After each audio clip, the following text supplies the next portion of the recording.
So we just finished covering the press conference for Microsoft Yes, at E3. Okay. we did. Gut reaction.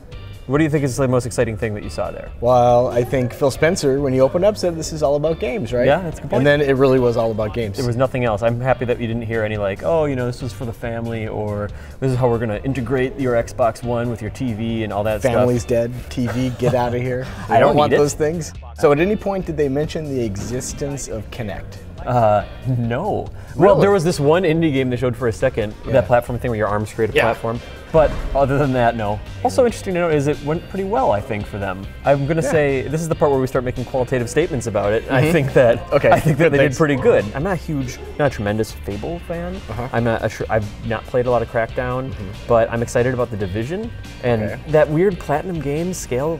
Was it Scalebound? I think is pretty cool looking, and it's Platinum, and it's an Xbox One exclusive, which they need. So Yeah, absolutely. So what do you think of the Halo Master Chief collection? the whole collection, I think it's cool. I've been wanting to actually replay the Anniversary Edition for a while because like I know those old games are good, but I don't have like super distinct memories about every Halo, and it'd be fun just to sit down. We should do this and just like get some beers and just Okay. play a ton of Halo.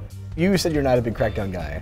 I am a big Crackdown 1 guy. Yeah, So I'm excited and I'm hopeful that this one kind of goes back to what made the first one good. It's hard to get a sense for the gameplay with that trailer because it was a really like polished cinematic thing. Sunset Overdrive, I've been Yeah. excited about that since I played it in Insomniac. I think the game showed better this time, obviously because they showed gameplay and they're like, hey, this is just very video gamey and I'm in a theme park and it's super colorful. What do you think about that game? I think that game reminds me of Wet without a rockabilly soundtrack and with a mouthier person. So I don't know if that's going to be fun. I can tell you I played it and it's fun. Okay, I'm now convinced. Thank you for should, that. because I have discerning tastes. Yeah. There was a game that I saw there that I didn't have that much memory of, which was Phantom Dust. That was one that Ken Lobb, he was talking about. It was one of his favorite original Xbox games. Yeah, it was kind of a cool idea. It was one of the rare games that I remember playing online on the Xbox. I mean, Rare or rare? rare as in it was an Infrequent. infrequent Okay, activity alright. in my house. Okay. But you kind of built up decks of cards, Okay. right? And then you went to this post-apocalyptic wasteland and fought people with like the hand that you'd accumulated. Oh, all you know what right. I mean, so that kind of governed the attacks that you would have. It was an inside game. Inside looked cool. I was really Yeah. happy. That was just, I mean, of all the kind of games that you could possibly tout as like a big indie game that you Yes. have, the follow-up to Limbo is a good choice, which Right. is, it looks very Limbo-esque too. Yeah, Just- see a little more of the guy. Yeah, not as like hard silhouettes. Yeah. And looks like there's some weird like city occupation stuff going on, like a lot of like, I don't know, just rounded up citizens marching down the streets. Social commentary. I think so. I think Things aren't great always. So that Hanson and I freaked out on, and we freaked out to the point where I don't even know if I have the name of the game right. Capface, Oh, the one that looks like an old Disney cartoon? like an old Fleischer cartoon, Yeah, like yeah. old timey. I've been corrected. It's called Cuphead. Okay. Thanks. I saw that Assassin's Creed trailer, and I have to say, I like the Assassin's Creed games, but the trailers they rarely do anything for me because it's all just, here's a giant crowd of people, maybe someone's blowing fire into the crowd, and then a bunch of people get stabbed, and then they held up someone's head. I like the head on the spike where it's just like, oh, yeah. I knew you'd really like that. No, I mean, yeah, I like gory stuff. Okay, I admit a that. little too much. Oh, okay, that's fine. I'm comfortable with it. I mean, Yep. that's important for me. I think what I really liked was what we saw from Call of Duty: Advanced Warfare, which was like, you know, a little bit more of the single-player campaign, and that ending shot where like his buddy gets blown up, and then there's just like shards of the ship coming, and one comes and just like slams into you, and you just see him. He's just kind of like laying down, looking at his arm, and like. It doesn't look like it's detached from him, and then Yeah. someone's trying to get him to like the medic, and they drag him away, and you see the arm laying there. Like, that's pretty brutal. I just say they've done a really fantastic job, and I think it's all going to fall apart at this E3 of being like, it's not a sci-fi game. This is grounded in reality. We kind of looked at the tech and where it's going. It's like, you've got those things that let you fall down hundreds of feet. Okay, whatever. You are dropping in UFOs, basically.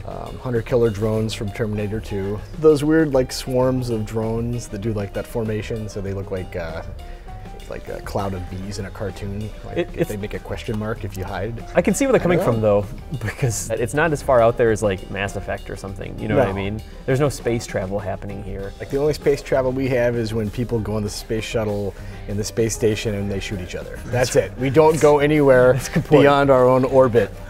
Fable Legends, you can be a like a dungeon master type There's guy. a lot of talking going on. Yeah. Well, they showed so many games. We have a lot of things to cover. No, I mean a lot of talking in that game. Like the characters are really quippy. There was a tremendous love letter to Capcom fans with the Dead Rising 3 DLC, and I think you and I made contact with our eyeballs at a certain point, and just very clearly wanted to not be here and be home downloading that and playing it. Yeah, they did the old, and it's out now. I don't even think love letter goes with it. It's like a singing telegram, and the guy is slowly giving you like a chocolate massage while trying to kiss you. Trying to take it further. And it's your if you let favorite him. song.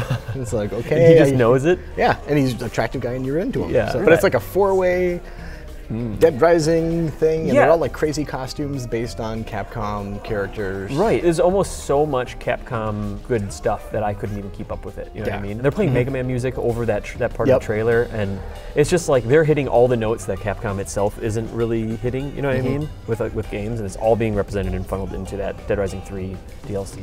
So I went from not caring whatsoever about Project Spark, like not caring, like aggressively not caring, to just them doing a sign off with Project Spark thing. And Conker comes in with a chainsaw and cuts it in half. And he's like, oh, well, don't have that Conker game. It's been a while. Well, okay, you idiots, put me in it yourself.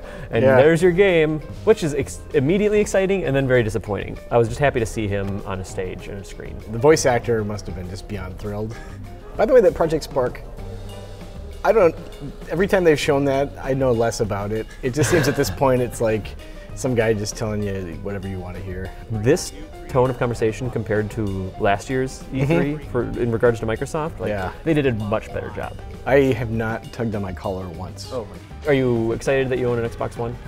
I am. So am I. I'm more excited coming out of this than I was going into it. I have to say, more like the excitement is a little more nuanced to it. Would I be excited to buy an Xbox One? Am I excited that I have one? Because now I don't feel like such a heel having spent money on it. Yes. You have to just stare at that bricky thing. Yeah. I'm with you. Conquer. All right, I think we got it. Division and Conquer. No, we didn't talk about the Division, but we can't talk about everything.